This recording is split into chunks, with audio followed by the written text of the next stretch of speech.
and it's time to celebrate with Major League Baseball season, which, again, we're 1 month down. We see a lot of teams here that we expected to be good. Some teams trying to fight and say, hey, let's get our respect. Other teams like the Colorado Rockies are exactly who we thought we are. And that's from Dennis Green saying, yeah, they're a really bad team. But if we look at the odds to open the Major League Baseball season, which means opening day of who we thought were going to win the World Series, at least the FanDuel Sportsbook pricing those odds. Dodgers, Braves, Yankees, Phillies, and Mets, and Orioles here. So if we start with that equation, you said Dodgers, yeah, really good. The Braves starting to get it together. The Yankees having a good season, and Aaron Judge hitting over 400 in the month of April. I mean, get out of town. What does he have in store for the rest of the spring and the summer? The Phillies hanging around. The Mets, hey, look at that. And then the the Orioles. What is up with the Orioles, man? Get it together, Baltimore. Call me crazy, Donnie, here, but as I'm looking at this list here, should we just engrave the trophy with the Dodgers at this point? At that price? Should just engrave? I mean, what else is there to do at this point, really? Yeah.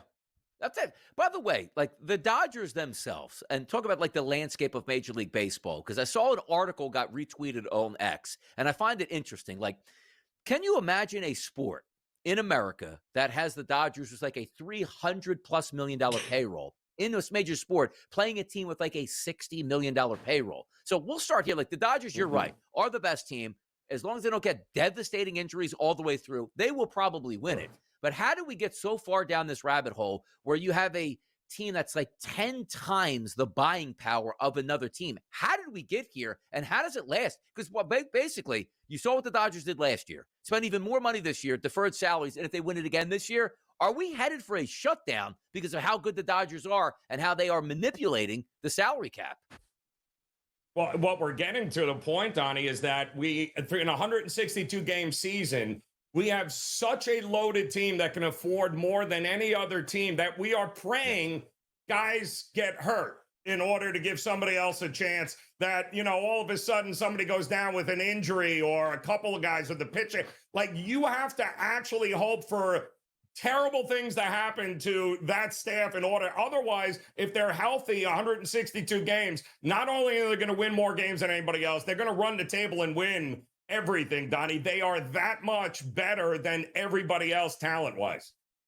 Yes, and also I always explain to people as well, it's like, hey, look, the Dodgers opening day are the favorites to win it. They have the most talent. They're supposed to win it. But understand, their ownership group does not care about payroll, does not care about going into the luxury tax thresholds this year or getting any penalties, has the best prospects in baseball every single year because of how much they invest in their farm system, in the Latino community there, in the Mexican community. They always have the best scouts down there taking the best talent out. So they can make trades at the deadline to get all-star pitchers and all-star counterparts here. It's interesting to me, like, where we line up in the future, where, again, baseball is a good business. Like, the Marlins can go out there with a $60 million payroll, not get 3 fans, and be one of the most profitable teams in the league. That's an issue at that point. But you can't fault the Dodgers for spending money. But I think in the next couple of years, you might be looking at a reckoning if the way they spend money continually looks like it's going to be an easy victory World Series after World Series, and we'll watch that play out. But if we are looking at the World Series market, Joe, right now, the Dodgers, that plus 240 price, well ahead of the New York Yankees, the New York Mets, the Braves, and the Philadelphia Phillies.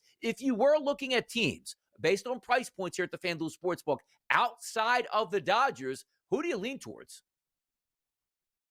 Yeah, well, that's the whole thing, right? The Braves, the Mets, and the Phillies are going to devour one another. Is that fair to say? And I don't think we've seen the Braves' best yet because they are still getting working guys back from injury. So the Braves, I think, not a great start to the season, but given the circumstances, I think they've rebounded well. The Mets are on fire, but the question is, did the Mets bullpen overperform in the first month? Can we count on the Mets to keep this going through the rest of the season? If not, I think you've got to look at maybe the Cubs or the Padres as a long shot opportunity here, Donnie.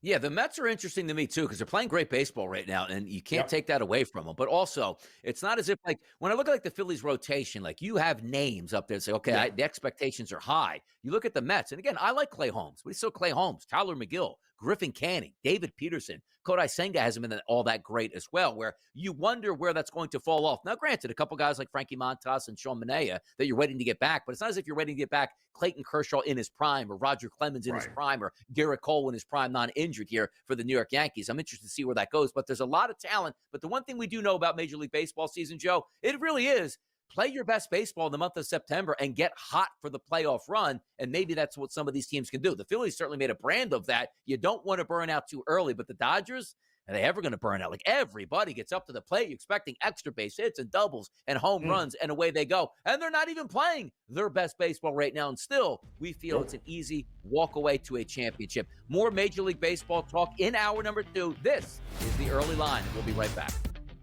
It's a bunched up American League right now at the top of the standings as we re-rack the odds market here at the FanDuel Sportsbook to who could possibly win the AL pennant. Before we get to the odds themselves, let's take a look at the standings. And if you woke up today like, it's probably going to be the Astros, Yankees, one of those power-laden teams.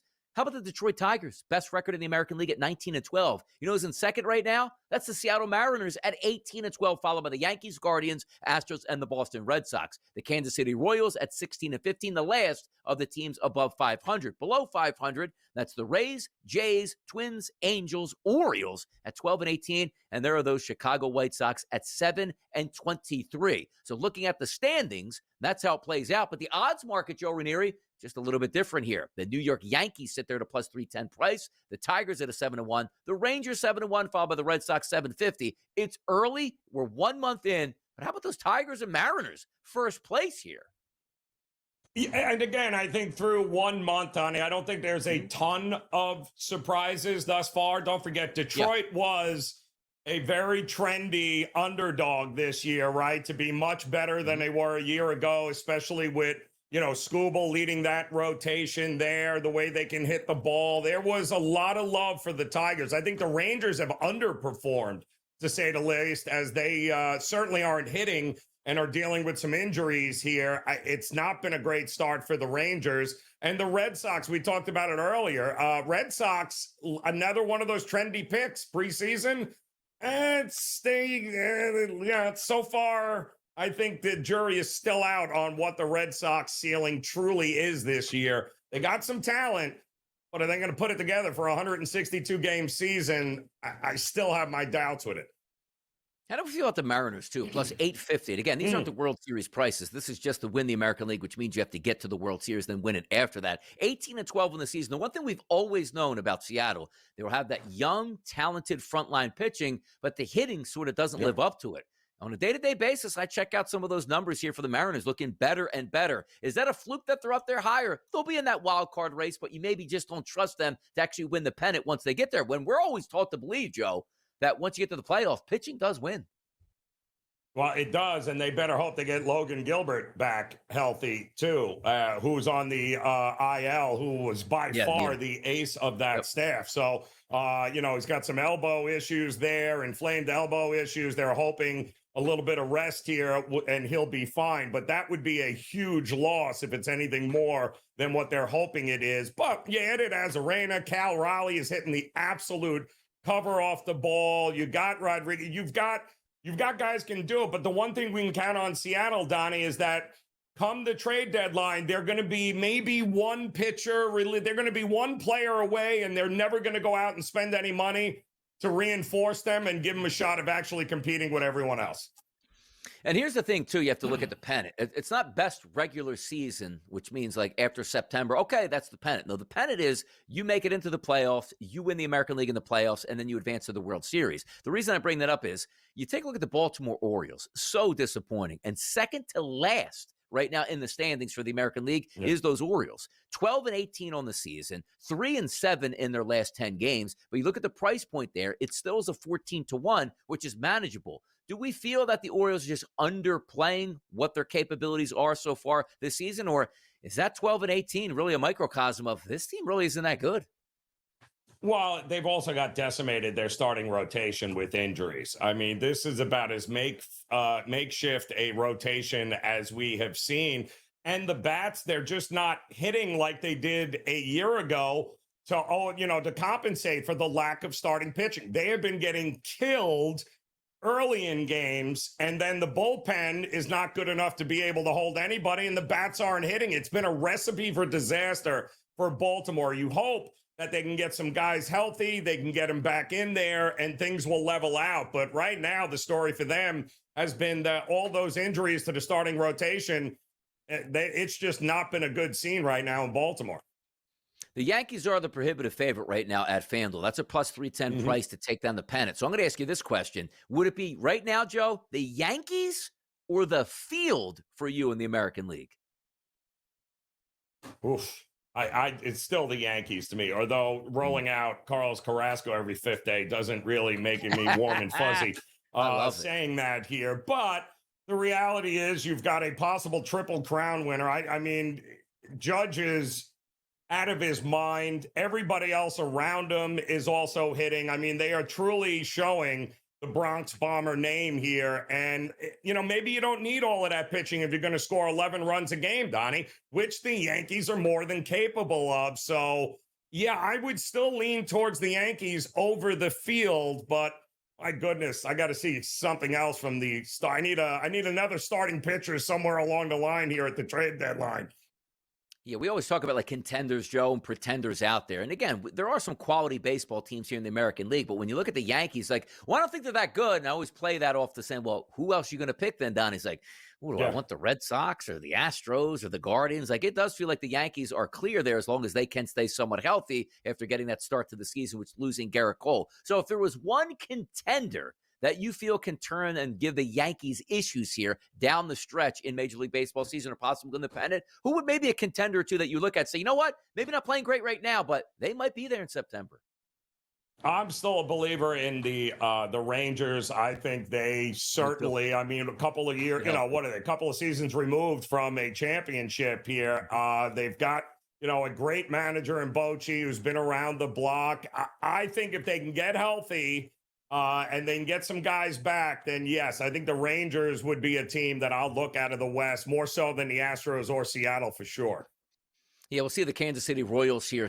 16-15 on the season, just above 500, 8-2, however, in their last 10 games. The Twins underperforming at 13-18. You just pencil them in as they're supposed to be the favorites in the Central. The Orioles we worry about. The White Sox we're not worried about at all. But one of those teams that I do think is fun on a day-to-day basis, and we'll talk a little bit later about them as well, the A's. Not because they're above 500, 16-15. They actually have a pretty talented 1-9 roster. The pitching, but the ballpark they play in, absolutely spectacular to handicap on a day-to-day basis because we used to never get runs in Oakland. Now we get runs every day, it feels like, in Sacramento. But the Yankees certainly the favorites, even if they're not technically in first place right now in the American League.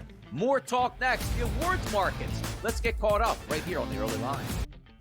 Quick little chat here to talk some MVP action in the American League and across Major League Baseball as we focus on some of the AL awards. But if we did have awards here on the SportsGrid network, Joe Ranieri, who would be most improved, like on air? Like, who would you give that to? Any thoughts?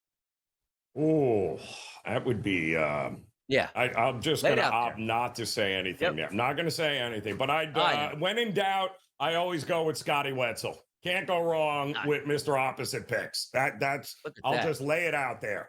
I don't know if it's because I feel bad for him or what, but yes, I would go with Opposite Picks. Most improved for me has to be Kevin Walsh, Joe, because when I came to the network, struggling on air, was very, like a little bit rough around the edges, getting in and out of breaks.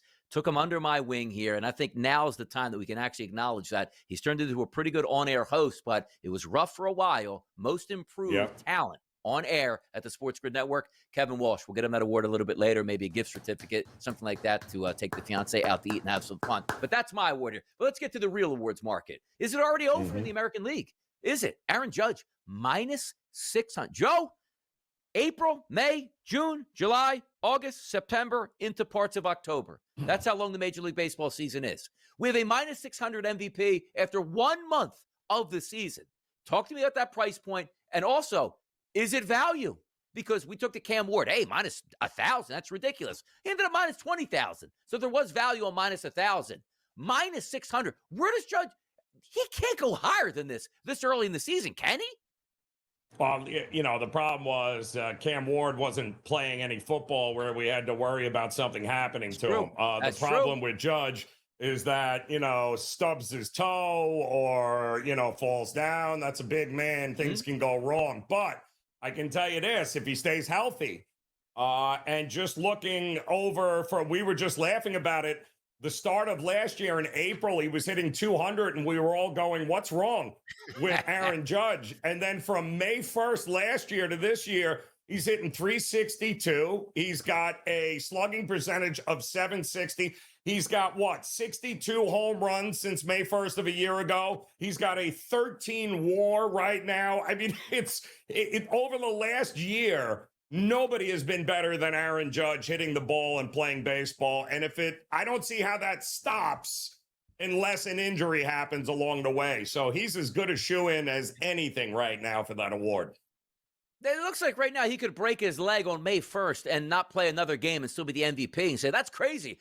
Mike Trout, who just hurt his knee, is hitting 190, is fourth in line in the odds market at the FanDuel Sportsbook to win MVP. A guy that just got injured hitting 190. What happened to the American League? Is it going to be that easy? It's Aaron Judge. My goodness. Like Bobby Witt's a great baseball player. Gunnar Henderson is struggling out of the gate after being injured. Alex Bregman has had a very good season start here for the Red Sox. But Mike Trout in fourth after getting injured and also hitting 190, make it make sense. It absolutely does not make some sense. Now, we don't have the heavy favorites here, Joe, in the Cy Young market, but Tarek Skubal plus 210 price, Garrett Crochet plus 270, Hunter Brown 5-1. Look at Jacob deGrom in sixth place in the odds market at 20-1. Is it Skubal's trying to go back to back?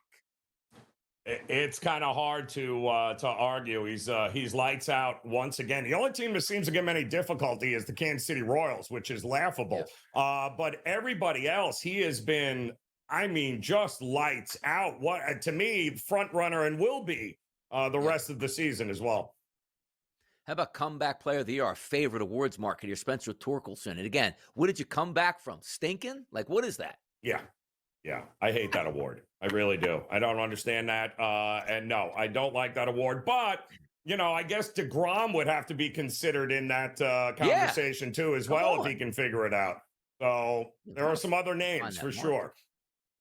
Yeah, I don't see it right now on my thing here, so I'm glad that we actually have the odds listed up here because I don't see the comeback player of the year. We should get down to some more of those markets at this point. Oh, there it is at the bottom of the screen. There we go. So American League comeback player. Torkelson, there it is. Trout again.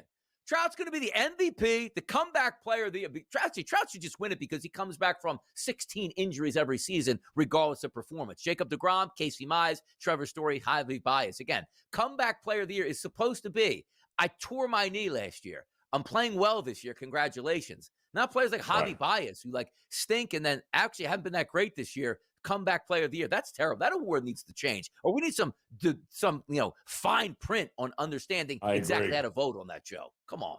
Yeah, I agree. Trevor Story's interesting too. I don't know what his odds are, but he's interesting in Boston as well.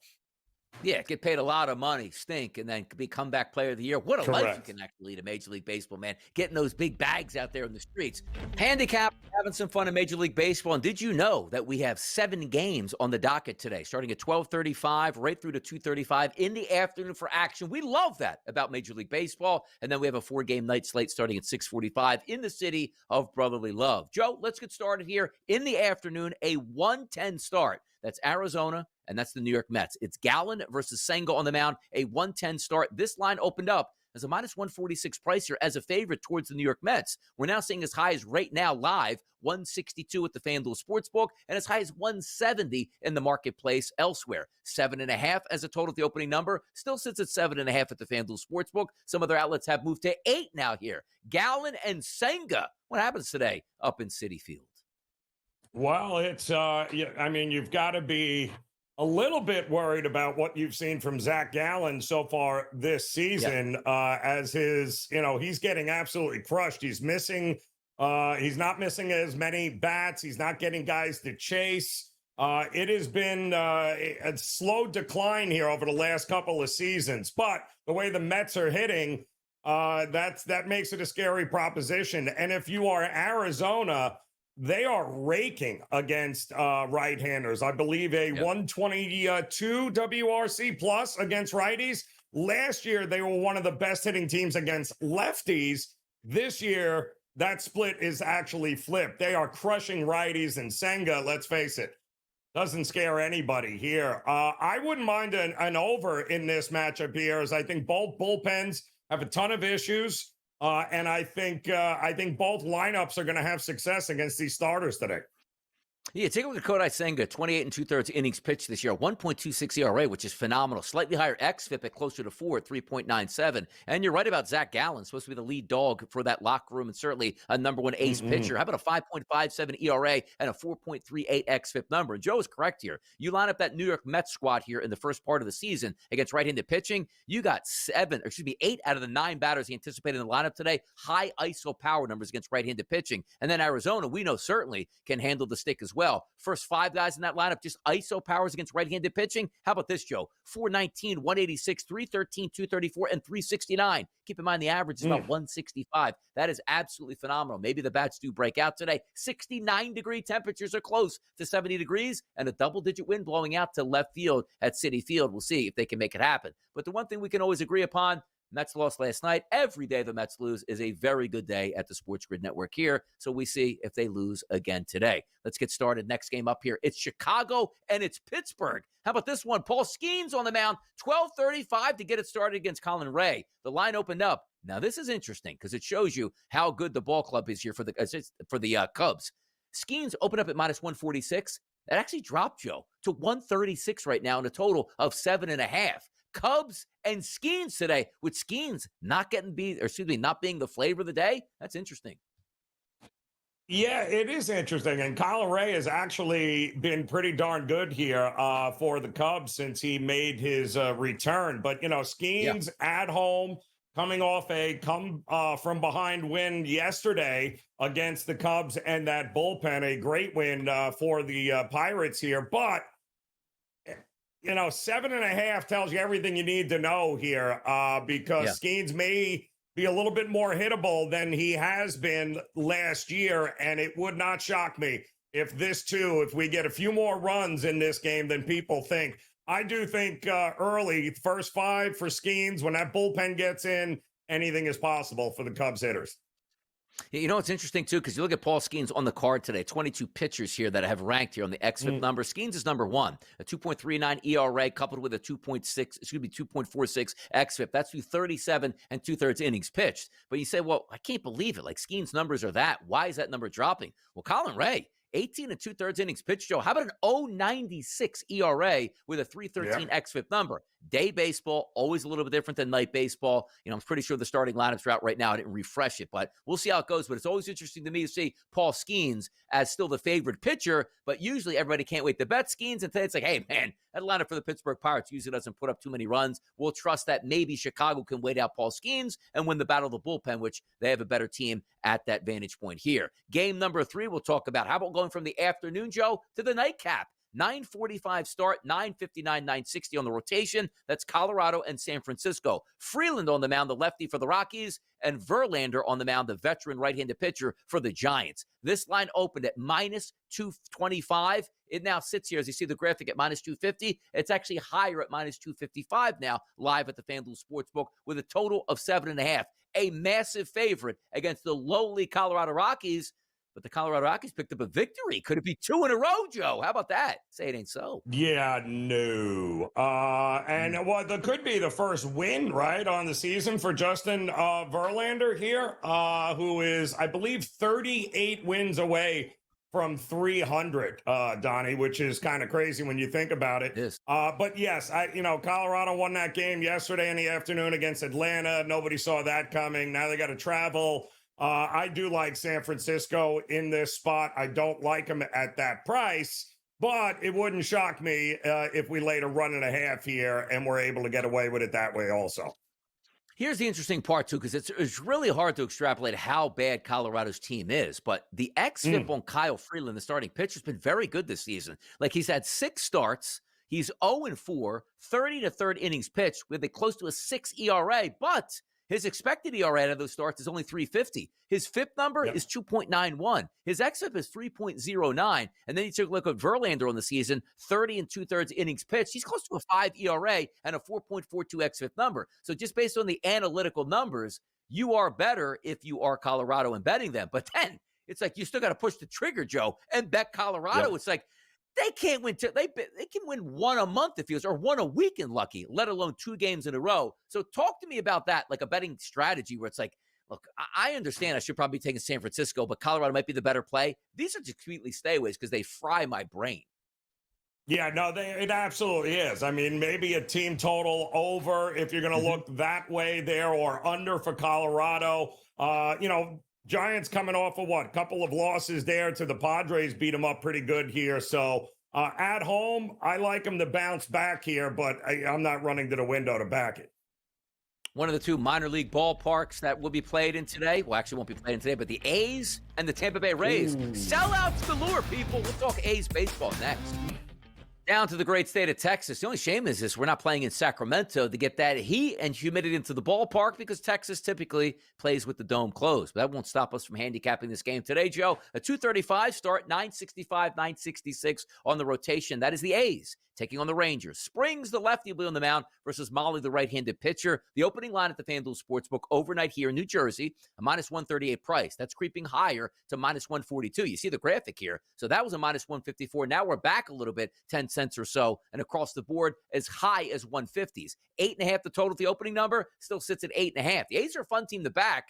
Molly versus Springs. Any early thoughts for you today with this game? Yeah, listen, Molly is due for some regression. And listen, Springs is also due for some regression, but in the positive nature here. His numbers are he's a little bit unfortunate right now, but Molly has been getting away with a ton of runners being left on base, and we all know how that works out there. I do think the A's have an opportunity early in this game in the first 5. I actually like their number. They're getting a half a run. You can still get it at a pretty decent price. Would not shock me if this is at least tied, at which point you got pretty good value on taking the half a run with the A's. I don't want nothing to do with the bullpens, but yeah, I like the A's early in this one. Here's the interesting part, too, because you take a look at Springs coming into today. He's got a 4.98 xFIP overall between lefties and righties, which is really bad. You look at Springs from the left-hand side. He's a left-handed pitcher, guys, and he really struggles with lefties to the tune, Joe, of a 6.44 xFIP number, which is completely the danger zone. But you look at the Rangers lineup number 1. They don't hit left-handed pitching very well. And I just told you, which is an anomaly typically, a left-handed pitcher not getting out left-handed batters or struggling with them per se. You look at the anticipated lineup today for the Rangers. Right-hander, right-hander, right-hander, switch hitter, which will be batting from the right-hand side. Right-hander, right-hander, right-hander, right-hander, and Josh Smith as the only left-handed batter in that lineup, who has a 0 ISO power number and a 272 weighted on base percentage against left-handed pitching, which is terrible. So it's one of those where it's like, man, I wish they had more left-handed batters in there, which typically teams won't stack left-handed batters against a lefty, but that's where Springs struggles. So you're now pitching into his wheelhouse, which isn't still great from the right-hand side, but the lefties who did the most damage, there's very few lefties in that lineup, and we're anticipating only one, so something to watch out for today. We'll keep it moving down the list. That's Kansas City and Tampa. Lugo versus Boz, 963, 964 on the rotation. A 1 o'clock start today from Tampa. Heat and humidity, baby, plays into this one. How about this? Opening number overnight, Joe, 134 towards Tampa Bay. You see the graphic at minus 154. Live at the FanDuel Sportsbook, minus 162 now for Tampa, as high as 170 across the board. The total, however, opened up at 8.5. Now it's dropped to 8 here at the FanDuel Sportsbook. Royals versus the Rays outside in Tampa. Yeah, Shane Baz, I guess, against Lugo. Is that what you're still showing here? That's it. And That's what I'm showing. Listen, we all keep waiting for Lugo to fall off a cliff here, and yet the guy continues to go out there and continues to dominate. I saw his strikeout prop at 4.5, and he's averaging about 6 a start over his last 4 outings here. Granted, Tampa, those bats over there, they tend to put the ball in play a little bit more, but I would be looking for Lugo early and often, even a first 5 under. With these two starting pitchers and the inability of teams to score any runs off them, yeah, I'll take the first 5 under here, and then the bullpens get involved, and good luck from there. Yeah, Shane Baz, by the way, 29 and a third innings pitched this year, Joe. 2.45 ERA, really good, and Yeah. it's certainly a 3.25 xFIP number. And you're right about Seth Lugo. What does he have this year? 38 innings pitched, a 3.0 ERA, and a 4.23 xFIP number, which is still a little bit higher. But it's one of those pitchers, like we've seen Seth Lugo all throughout time, right? Like, hey, dating Yes. back a couple years. And same thing with like the Jose Quintanas. Like, I don't understand how they pitch and pitch so well at times when they should be getting hit. Maybe that happens today, but I'm with you. It looks like a pitching matchup today earlier. By the way, you take a look at the heat and humidity, which will be there in Tampa. Sometimes I look at the early games like, sometimes the players aren't up and ready to go with bad lineups here. Mhm. Approaching afternoon games to night games, does it sometimes make you overthink the situations at all? It does for me. Yeah, it does, especially when you got some teams, possibly getaway situations where they're out of there. They're going to be traveling right after the game over. So the Wednesday, Thursday getaway games is always a little iffy there, Donnie. You got to be a little bit more careful, especially with the afternoon games on a Thursday. Yeah, I mean, you got to pack the suitcase up. You got to get out of town at that point. Maybe you're over in Ybor City late last night. You don't really feel like playing in the heat and Correct. humidity. It's not air conditioned anymore like the Trop would be at this point. So maybe some indicators there. But we do have afternoon action today. And as we stated, 4 games tonight starting at 6:45 and later for the nightcaps here. All right, let's get down to some fun here. Major League Baseball today. You got a lot of afternoon action out here. Anybody that you've settled up with or like this afternoon, Tom? Yeah, let's turn to Andrew Abbott, the starting pitcher for the Cincinnati Reds. Really like him over 4.5 strikeouts. It is sitting at minus 140. Good bit of juice there. They're going up against the Cardinals. The Cards come in with a 23.4% striker rate versus lefties. That's 16th in the league. That's a very average, striker rate for a team. When it comes to Abbott, he has a 32.4% strikeout rate and 11% swinging strike rate. That 34% strikeout rate is higher than Paul Skeens, who's at 27%. It has to come with a very big caveat that Andrew Abbott has far fewer innings, or, in the grand scheme of things, he only has about 15 innings pitched. Paul Skeens is pushing towards 40. So the sample size is much better for Skeens than it is for Abbott, but a 32% strikeout rate for one of their young up-and-coming pitchers in a spot that I think is very favorable. Listen, if the line was 5.5, we'd be getting plus money, but I may not be interested at 5.5. So give me 4.5 with a little bit of juice for Andrew Abbott in a good matchup. Call me crazy. Are you shocked the Skeens total is 7.5? Oh, all right. So I saw it at 6.5 earlier this morning. It was 6.5. I had minus 120 or so. And again, I think 6.5 is a good number. 7.5 against the Cubs lineup.